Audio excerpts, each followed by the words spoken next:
Sujet hyper important et absolument jamais abordé dans les entreprises artisanales et encore moins dans les entreprises du paysage.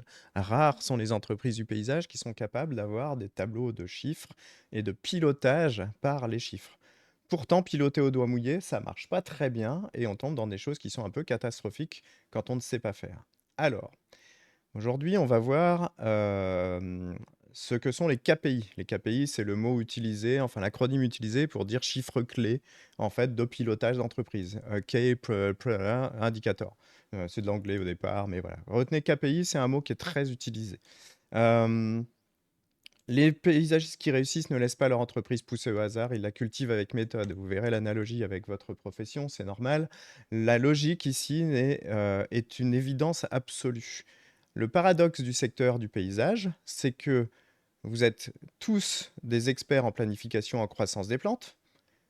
Vous savez quelle saison planter, comment planter, quoi planter à côté de quoi pour que ça fonctionne, pour que ça pousse. Et pourtant, vous construisez des entreprises souvent sans plan, sans indicateurs suffisamment bien foutus, ou avec des choses qui peuvent être tellement compliquées qu'en fait, on ne va pas les suivre, et avec aucune référence.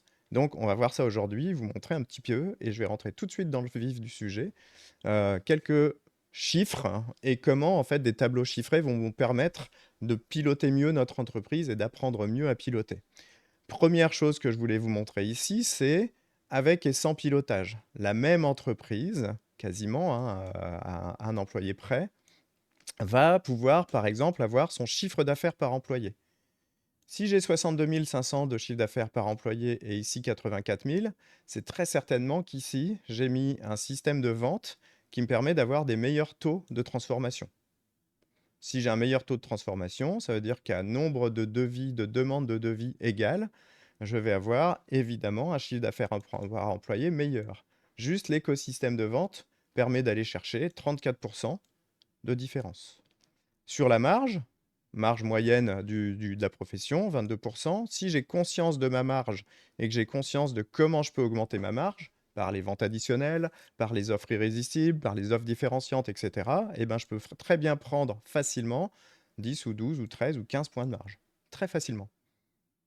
Mais si je ne connais pas au départ ça et que je ne me dis pas, tiens, cette année j'ai 22%, l'année prochaine je voudrais passer à 25, qu'est-ce que je mets en place? Donc du coup, quelle est la stratégie pour mettre ça en place?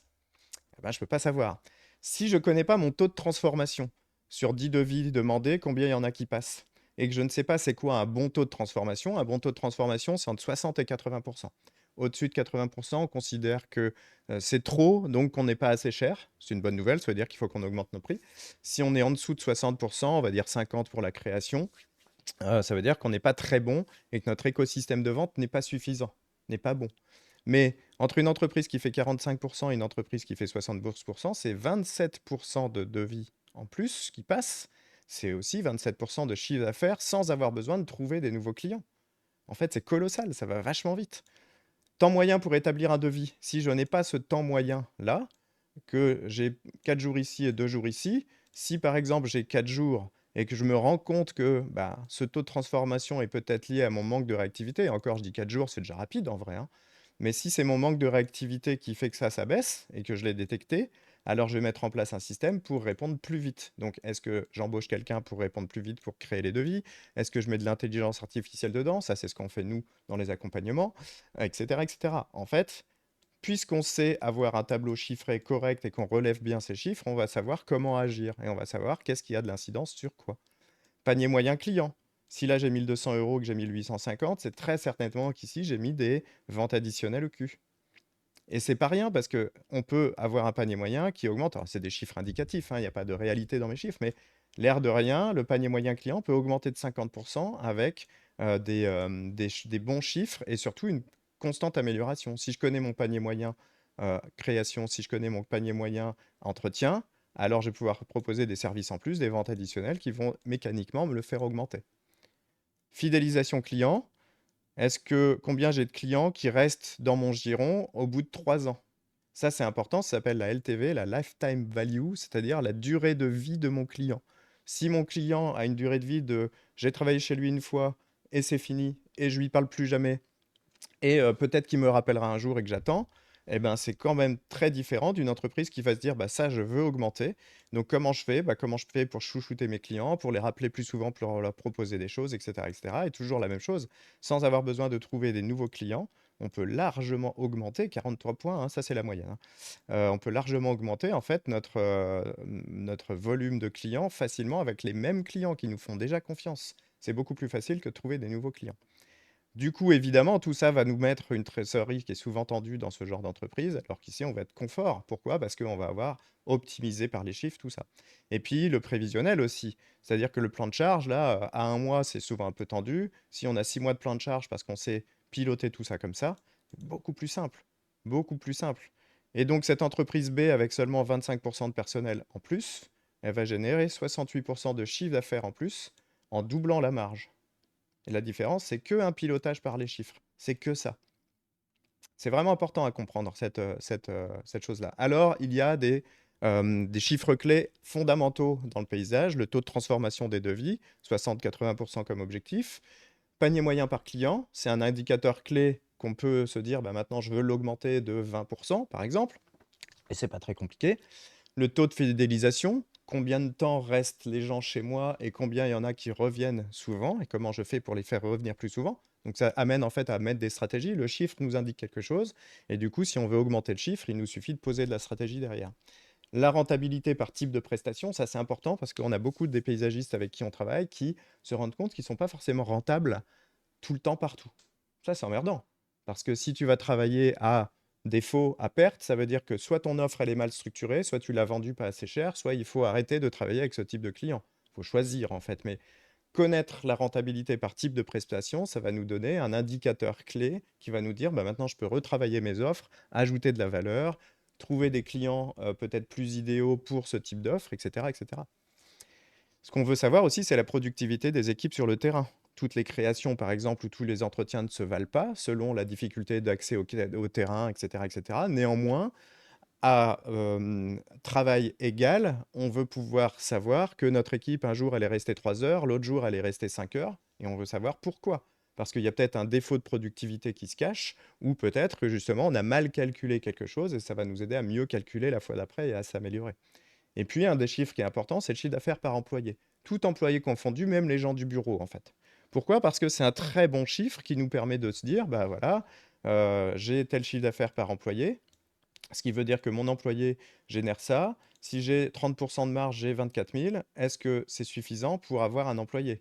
Là, c'est vraiment un objectif qui est fou parce qu'en fait, il faut plus. Il faut plus. On ne veut pas avoir des employés qui couvrent leur salaire. On veut avoir des employés qui couvrent leur salaire, plus laissent une part bénéficiaire pour l'entreprise. C'est logique, en fait.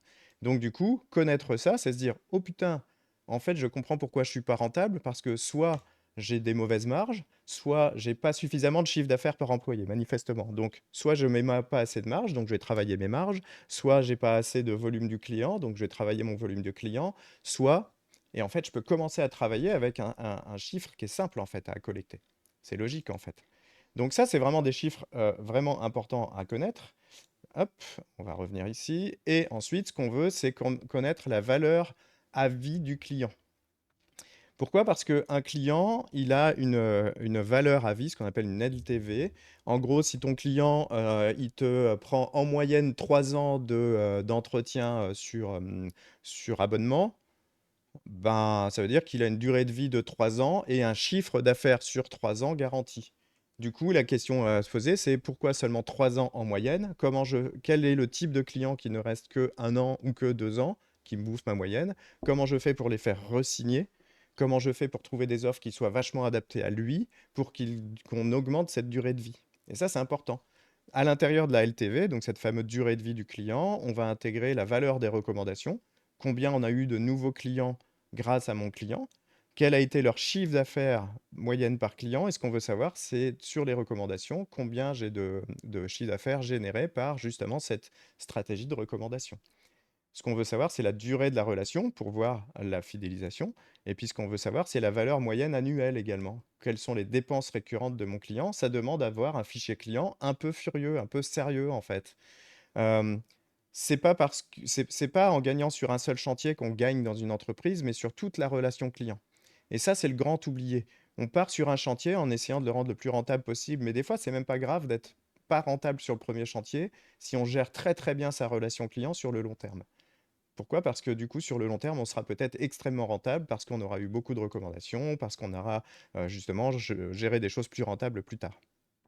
Et puis, voici le calcul. Donc, c'est la valeur moyenne annuelle d'un client fois la durée de relation plus les recommandations, la valeur des recommandations. C'est ça, en fait, ce qu'on appelle la LTV. C'est très intéressant à faire hein, parce que du coup, on va se rendre compte que ça aussi, c'est améliorable, évidemment. Maintenant, on va voir un chiffre là-dessus. Prestation initiale 3005, 3005. OK. Coût d'entretien, bah là, on propose pas. Là, on propose 1200 par an, 100 balles par mois, admettons. C'est un chiffre indicatif. Hein. Ici, bah, la moyenne de la relation, on va dire 1,2 années, le temps de faire la création, de faire un petit rappel à machin. Ici, bah, on va partir sur plutôt 4 ans et demi. Ça veut dire que là, en vente additionnelle, bah, on va peut-être faire 500 balles par hasard, alors que là, on va l'avoir géré d'avance et on va en rajouter des ventes additionnelles. Est-ce qu'on aura obtenu des recommandations si on fait rien? Bah non. Si on fait quelque chose, en moyenne, la vraie moyenne, c'est plutôt 3 nouveaux clients par client, en fait.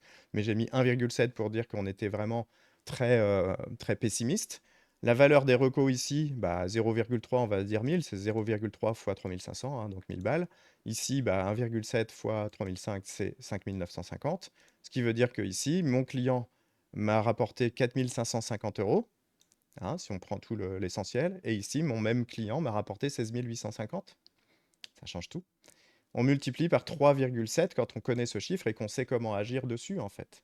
Donc là-dedans, en fait, ce que ça doit te mettre en valeur pour toi, c'est l'importance du fichier client. Le fichier client, c'est la base de données pour ta croissance. Tu dois avoir un fichier client où il y a un maximum de choses renseignées dedans. On doit savoir quelles données on veut collecter et comment on les organise. Il faut des tableaux pour ça, il faut des outils pour ça. On va du coup, grâce à ça, identifier des clients à fort potentiel par rapport à des clients où on ne sait pas trop gagner d'argent avec eux. Ce qui fait que si on doit cibler, on va évidemment cibler plutôt les clients avec lesquels on gagne des sous sur la LTV, pas juste en one shot. Et puis, du coup, on va pouvoir planifier les relances saisonnières, anticiper les besoins des clients, communiquer avec eux directement pour leur dire: «Ah, oubliez pas, il y a ci, il y a ça». Et c'est ça qui est intéressant, en fait, c'est que du coup, on n'a pas besoin de plus de clients. On a besoin de faire revenir plus souvent nos clients et de leur vendre plus à chaque fois.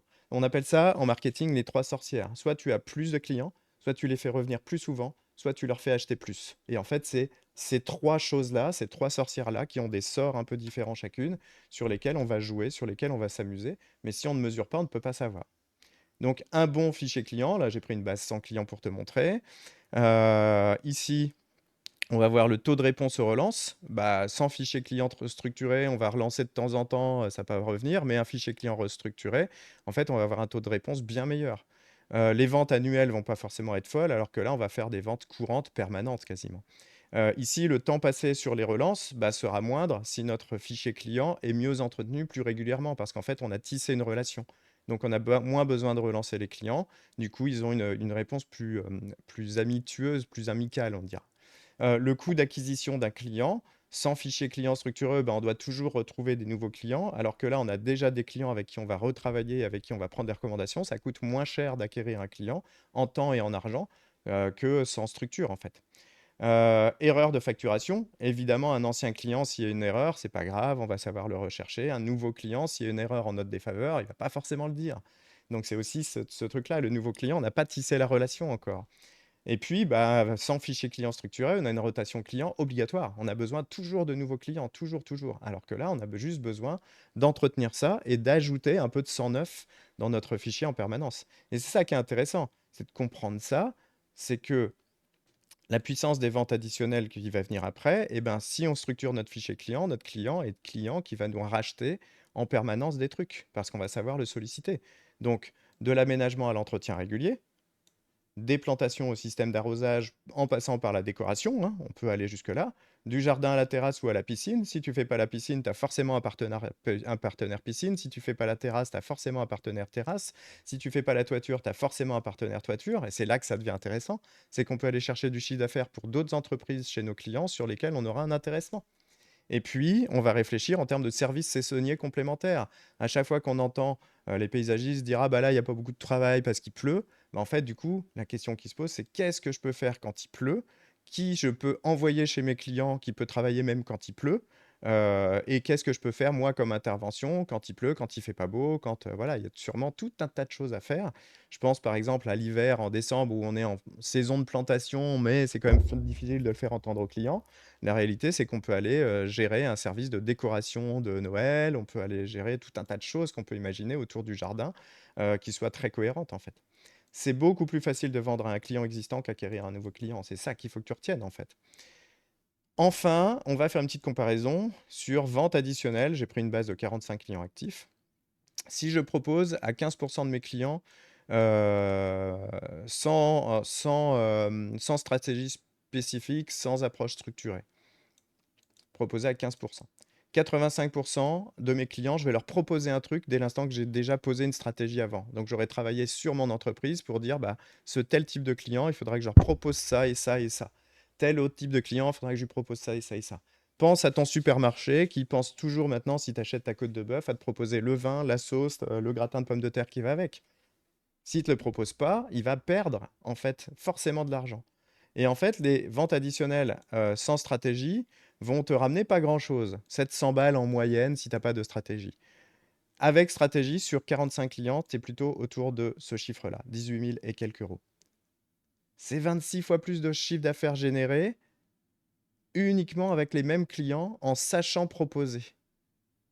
C'est bête, hein, ça, hein.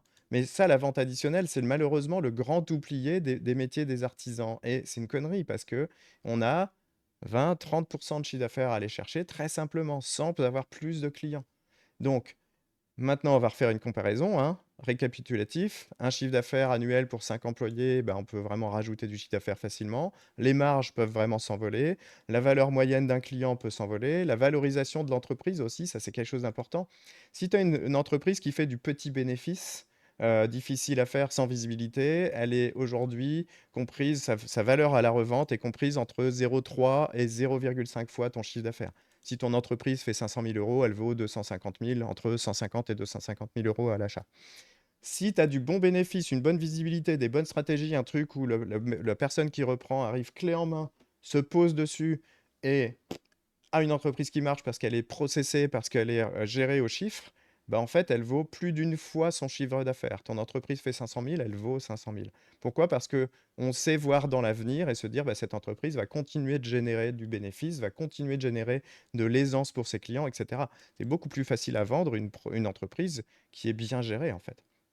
Donc là-dessus, ça te permet de gérer au chiffre, ça te permet en plus un- d'avoir comment dire, un pilotage d'entreprise stratégique intelligent. Et donc, c'est ça qu'on appelle travailler sur son entreprise versus travailler dans son entreprise.